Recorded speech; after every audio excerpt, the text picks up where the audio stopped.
ঢাকার ধামরাই সরকারি কলেজে মাস্টার্স শেষ বর্ষ 2022-23 শিক্ষাবর্ষের নবাগত ছাত্রছাত্রীদের ওরিয়েন্টেশন ক্লাস অনুষ্ঠিত হয়েছে। তথ্য ভিডিও চিত্রে আমাদের বিশেষ প্রতিনিধি মোহাম্মদ শামীম আহমেদ।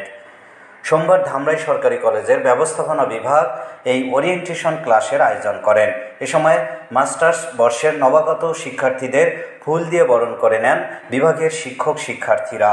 ধামরাই সরকারি কলেজের ভারপ্রাপ্ত অধ্যক্ষ অধ্যাপক মোহাম্মদ জিয়াউল হক প্রধান অতিথি হিসেবে ওরিয়েন্টেশন ক্লাসে উপস্থিত ছিলেন।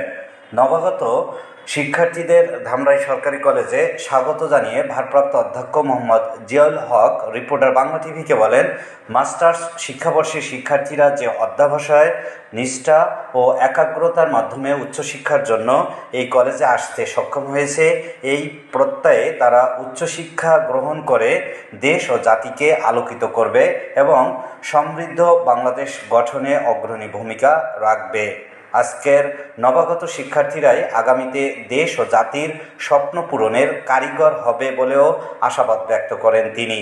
এ সময় ধামরাই সরকারি কলেজের সহযোগী অধ্যাপক ও ব্যবস্থাপনা বিভাগের বিভাগীয় প্রধান মোহাম্মদ আব্দুল জব্বারের সভাপতিত্বে বিশেষ অতিথি হিসেবে উপস্থিত ছিলেন ধামরাই সরকারি কলেজের শিক্ষক পরিষদের সম্পাদক ও রাষ্ট্রবিজ্ঞান বিভাগের সহযোগী অধ্যাপক মোহাম্মদ শফিউল্লাহ, ব্যবস্থাপনা বিভাগের প্রভাষক মোহাম্মদ ওবায়দুল্লাহ। মাস্টার্স শেষ বর্ষের ওরিয়েন্টেশন অনুষ্ঠানের অনার্স প্রথম বর্ষের শিক্ষার্থী রাবেয়া আক্তারের সঞ্চালনায় উপস্থিত ছিলেন ধামরাই সরকারি কলেজের ছাত্রদলের সভাপতি পদপ্রার্থী মোহাম্মদ ফাহাদ হোসেন, ছাত্র শিবিরের সভাপতি মোহাম্মদ শরীফুল ইসলাম, মাস্টার্স শিক্ষাবর্ষের শিক্ষার্থী রাকিব শেখ, ব্যবস্থাপনা বিভাগের শিক্ষার্থী আজিম ও তৌফিক সোহেল।